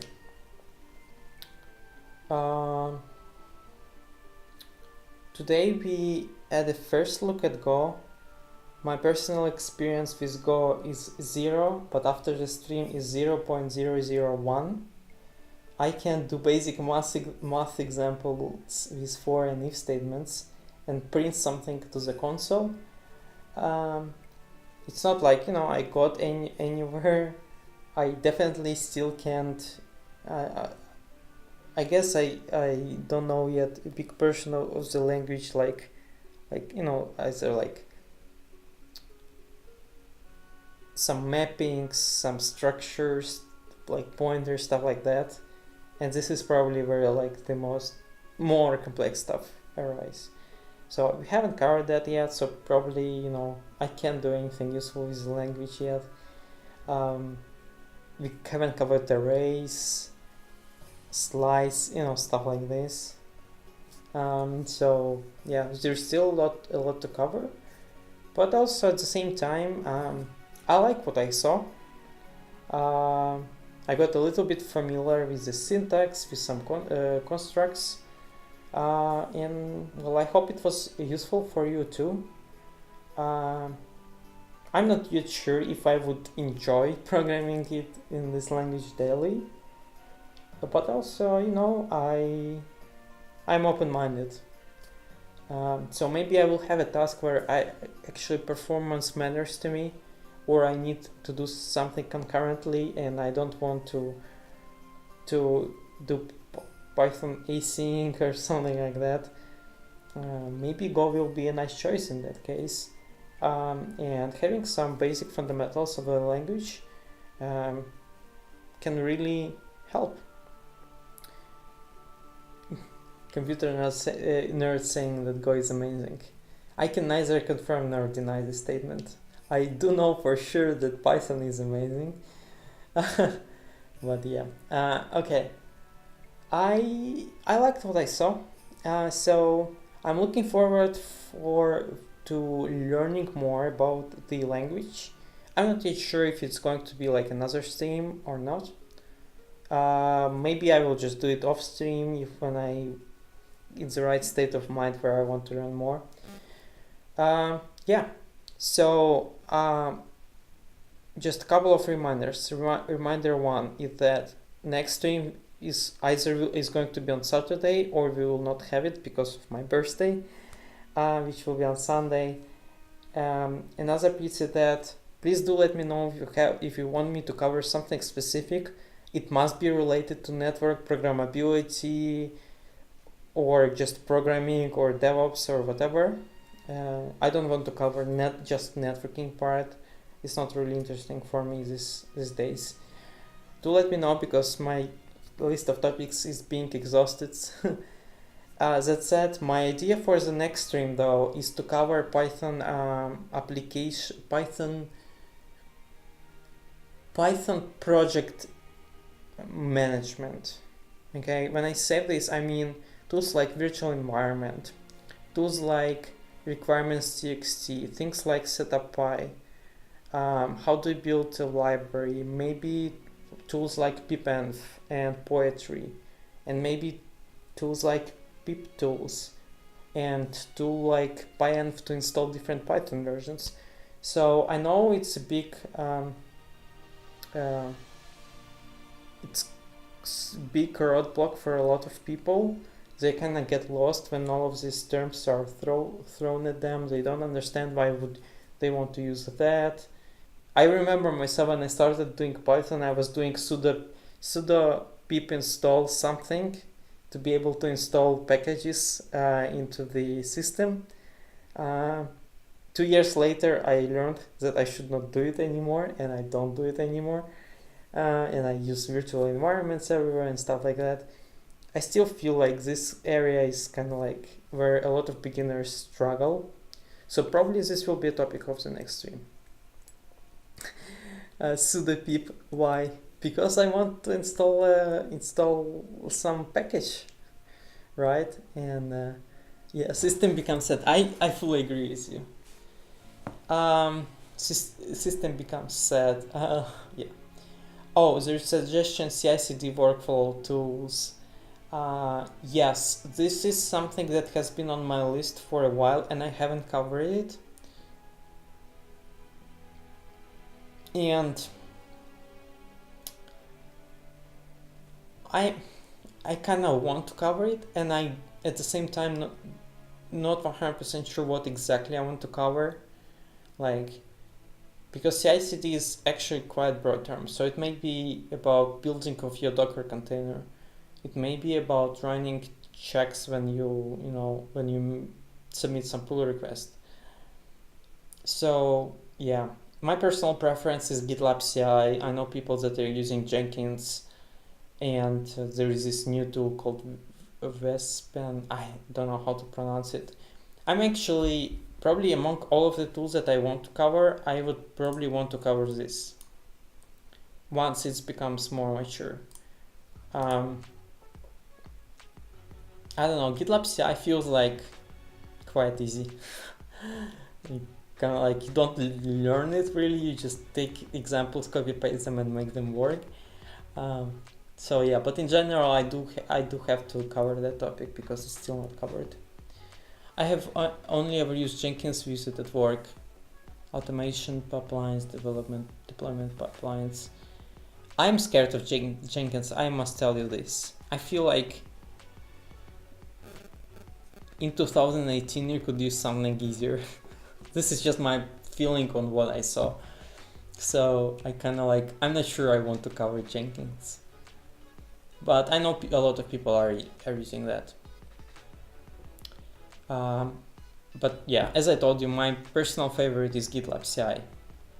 Like, it was super easy for me to edit. So yeah, I have never been happier when I set up GitLab CI. It was not hard. I did it within a couple of hours and it did everything I needed. So yeah. Okay, folks. Thank you very much for being with me on the stream. I wish you an easy working week. I wish you happy holidays, happy Thanksgiving Day, and I hope you will have some time to, well, I hope you spend some time with your family and get some rest during the holidays. Me though, I am in Europe, no Thanksgiving Day for me, so I'm just going to get some work done. Which is fine. Okay, thank you everyone, see you next time, bye.